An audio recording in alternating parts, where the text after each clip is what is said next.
साथियों,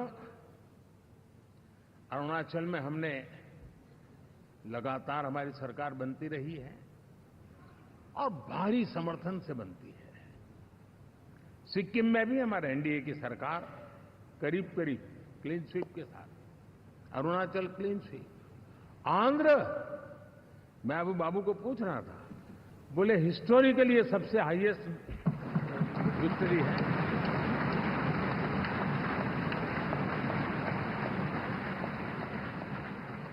और ये जो यहां दिखता है ना, पवन, ये पवन नहीं, ये आंधी है।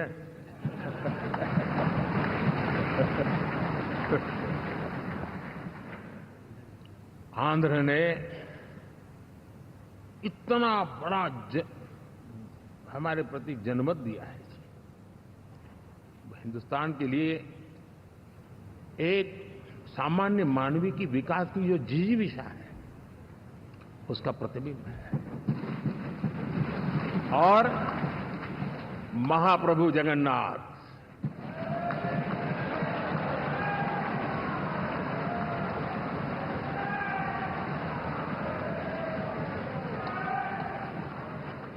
और मैंने अनुभव किया हमेशा।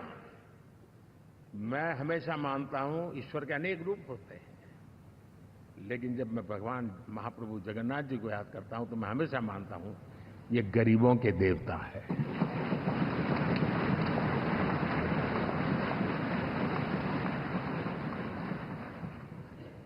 और वहां जो क्रांति रूप परिणाम आया है, मैं इसे एक रिवॉल्यूशन देख रहा हूं। और मैं इसके साथ कह सकता हूं कि विकसित भारत का हमारा जो सपना है, आने वाले 25 वर्ष, पहले मैंने 10 साल कहा था, या मैं 25 साल कह रहा हूं, आने वाले 25 साल महाप्रभु जगन्नाथ जी की कृपा से उड़ीसा देश की विकास यात्रा के ग्रोथ इंजन पैकी एक होगा।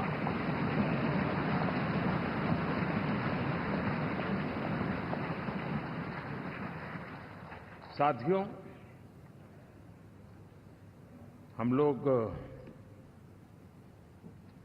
जब 4 जून के नतीजे चल रहे थे, मैं तो अपने काम में कुछ व्यस्त था, बाद में फोन आना शुरू हो गए। तो मैंने किसी को पूछा, यार ये तो ठीक है आंकड़े वांकड़े, तो मुझे ये बताओ कि ईवीएम जिंदा है कि मर गया?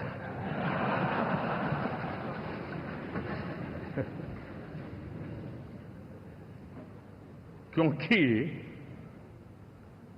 ये लोग तय करके बैठे थे कि भारत के लोकतंत्र और लोकतंत्र की प्रक्रिया के प्रति विश्वास ही लोगों का उठ जाए, और लगातार ईवीएम को गाली देना। और मुझे तो लगता था कि शायद इस बार वो ईवीएम की अर्थी का जुलूस निकालेंगे, लेकिन 4 जून शाम आते आते उनको ताले लग गए, ईवीएम ने उनको चुप कर दिया। ये ताकत है भारत के लोकतंत्र की, ये ताकत है भारत की निष्पक्षता की, ये भारत की ताकत है भारत के चुनावी तंत्र की, चुनाव आयोग की। और मैं मानता हूं कि ये, आशा करता हूं कि 5 साल तो अब ईवीएम शायद मुझे नहीं सुनाई देगा, लेकिन जब 29 में हम जाएंगे तो फिर से शायद ईवीएम को लेकर के नाचने की शुरुआत करेंगे, क्योंकि इनके सुधरने की संभावना बहुत कम है। आप देखिए, चुनाव के समय मैंने पहली बार देखा, शायद हर तीसरे दिन इलेक्शन कमीशन के काम में रुकावट आए, इसके लिए सुप्रीम कोर्ट के दरवाजे खटखटाए गए, भांति भांति की एप्लीकेशन, और एक ही टोली थी। और लोकतंत्र के प्रति जिनका भरोभार